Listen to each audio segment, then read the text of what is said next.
Hello, everyone. My name is Alli Collins. My pronouns are she, her, and for my Wednesday slides, I'm going to talk to you about my adoration for classical, modern, and hyperrealism, why it still matters, and why it isn't a cliche genre of art that should be discarded. So, the first painting that I would like to talk about is The Roses of Heliogabalus by Sir Lawrence Alma-Tadema. I'm not sure when it was painted. I believe it was in around 1828.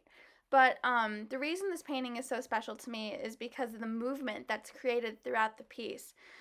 Visually, you can almost, in your head, kind of play out how you think the roses, or these rose petals, I should say, would be moving in space. And you can kind of feel the awe of the subjects or the figures within it looking at them, and the amount of time and the magnitude of skill that went into this piece, and how real it feels, and how just magical, the magic energy that's created from this piece.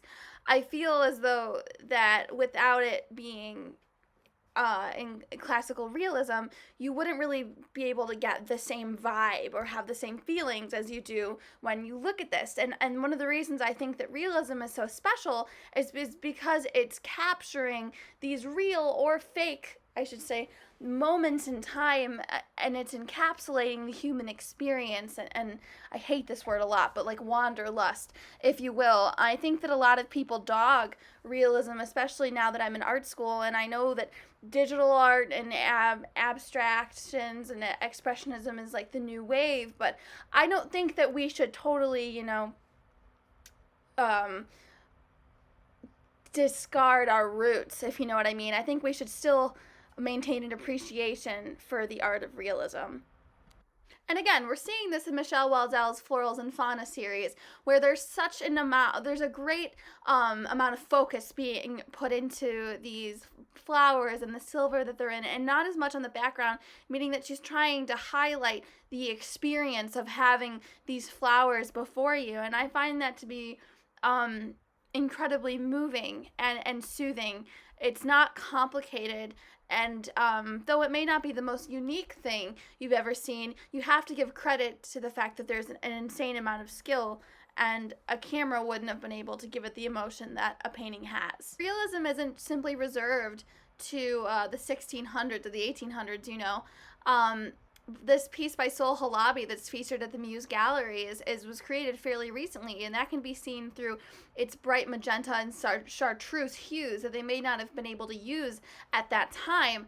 But what's so interesting about this piece is, though it's not as realistic as some of the previous pieces, it's still giving off the vibe of realism, because it is in fact detailed enough to where we could clearly see the figures and what's going on within this piece. And then now that we've made that transition from classical realism to more postmodern realism and then hyperrealism, one thing I do want to talk about briefly is the idea that though a camera could have captured photographs of older women such as these, the fact that this was done by hand makes it so much more expressive and gives it much more movement and feeling, rather than adding technology into the mix. Now, I love photography. I myself just experimented with film photography for the first time over the weekend, and many people close to me are photographers. I'm not dogging the art of photography, but I am saying that photography is kind of what put painters out of business briefly. And I do have some beef with that. I think that, just because we could take pictures of everything and we could document human life at this point doesn't mean that we should. And I think that we should keep the art of realism alive and continue to document and continue to feel. And I think through realism, whether it's classic, modern, or whatever, we're doing just that. I believe that the piece on the left was done with pastels or colored pencil, and then the painting to the right was done with oil paints. Though two different mediums were used, the interesting thing about that is they're both encapsulating different details that maybe one medium or the other couldn't really bring out. And so I think the usage of two different materials for a similar series is incredibly moving and imperative when trying to, well, I guess not imperative, but important, I should say, as we move throughout time and we document our experiences. And that's what realism can be considered to be. It's this intense documentation of life and what it is to be human and to feel and to eat and to drink and to look at flowers and butterflies, all that mushy gushy stuff, and even depictions of war. I mean, those are extremely important. And so artists such as the works from this artist in particular, plates floating in water like that, that's not necessarily something that you could photograph. I'm not sure plates really float like that unless you kind of made your own out of foam, etc., but that wouldn't have the same shine. And so now we're moving into this space where you can not only document things, dare I say, maybe more interestingly than you would a camera, but you can also twist it and make it more fantasy-like, and that's really exciting, and it gives an artist a lot of power. And then transitioning from the idea that we can depict things in more of in a fake way, I should say, but still making it feel and seem real, almost to the point where you can hear the clinking of the plates. We're talking about situations or scenarios that are very realistic. So to the left, we have an oil painting, and to the right, we have a watercolor painting. Both of these look like I could reach inside of the canvas and peel the orange or have a bite of that donut.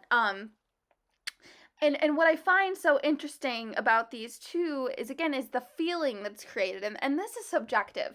I feel an immense comfort when looking at realistic artwork because my work as an artist personally is I'm trying to kind of figure out what that human experience is, or encapsulate what it is to be sitting in a restaurant or to be talking with someone that you love, or to lay in a field, and that might seem boring to some, but I also think, time is fleeting, and this short blip on this planet, that's all the time we have here. And so I do love the idea of acting as a camera or a human printer, as you will, and documenting what it's like to be here on this glorious earth with everyone.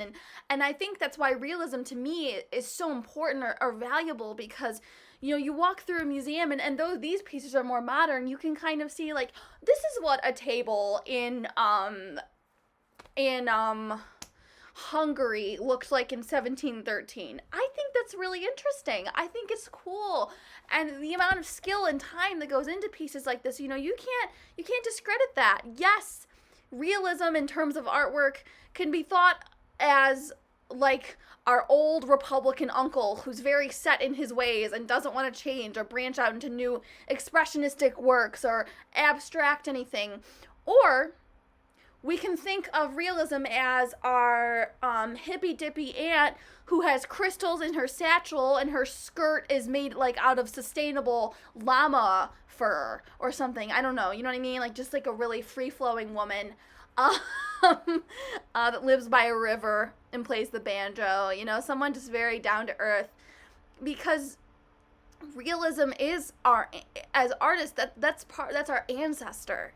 That's who we are as artists today, is because of the artists that came before us and decided to paint, classical realists I should say, and decided to document in ways that hadn't been seen before. And so modern or hyper-realism today is acting similarly, where yes, again, we could take a photo of these images, but it's so much more fun not to.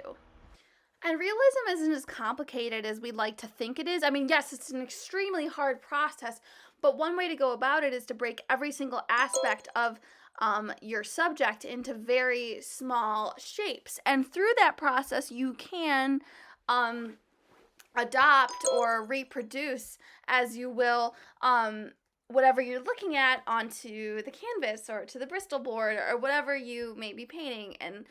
And so that's one way to think about it and not get overwhelmed. Whereas we look at these gray and light gray forms, you can simply break those down and paint the little shapes, and then boom, you have water.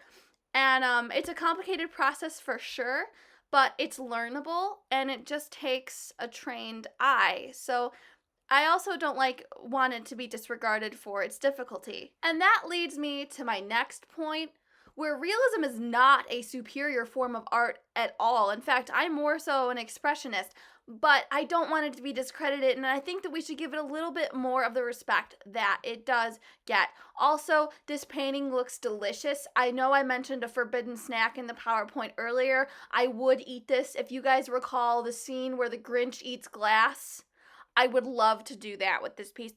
So my favorite hyperrealist that I would like to talk about in particular is Claudio Bravo. He is an artist from Venezuela, and he recently died, I believe, in 2013.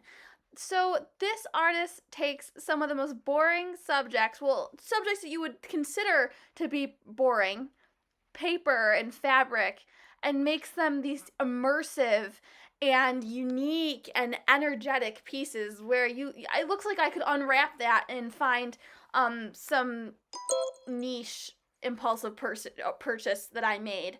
Because I do that sometimes. I'm not proud of it, but I do that. But that's the beauty of Claudio, is he's taking these mundane parts of everyday life and setting them up in beautiful ways. He pins paper in these in fantastic forms and depicts them as these angelic, breath-like objects, and I find that to be incredibly moving. And something that we should consider for our own work is, how can we take fragments of everyday life, things that we take for granted, and depict them in ways that make them magical and make us feel something and are kind of like eye candy, because that's not what I would think of a piece of paper to be. But Claudio does that. And then when we look at the painting up top, there's an angel who appears to be eating either a hard breadstick. Oh, come on. Why won't my mouse go to it? Well, you saw it. Either a very hard breadstick from an Italian restaurant, or perhaps doing something very rebellious or sin-like, which is what is considered to be a sin, I guess, in mainstream religion, and is to smoke. I don't know if that's a sin or not. I don't really know. But, one can consider it very interesting that he would depict an angel doing something that's destructive to the body. And so, Claudio does paint things like fabric or still lifes of paper, but he's also doing hyper-realistic figures and objects, and that's very moving as well. I mean, that vase literally looks like it was just watered, and you can smell the flowers, and it's eye candy. It's visually stunning. In conclusion, realism rocks. Thanks for listening to my presentation. It was a pleasure being in this class with you all.